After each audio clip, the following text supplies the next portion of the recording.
Уважаемые коллеги, наши родители, наши ученики, я хочу поздравить с такой красивой датой, 55 лет нашему центру исполнилось сегодня.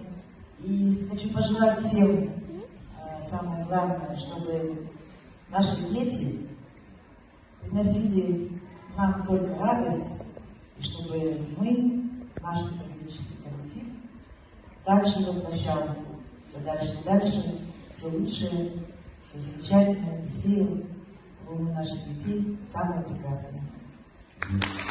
И грамотой Дмитрия Центра детской юности творчества «Олег» награждается Вячеслава Водопостливарина, Танечка Жанна Картиновна, Вятская Дарья Шмидина, Кудринка Ольга Борисовна. Я прошу никому не уходить.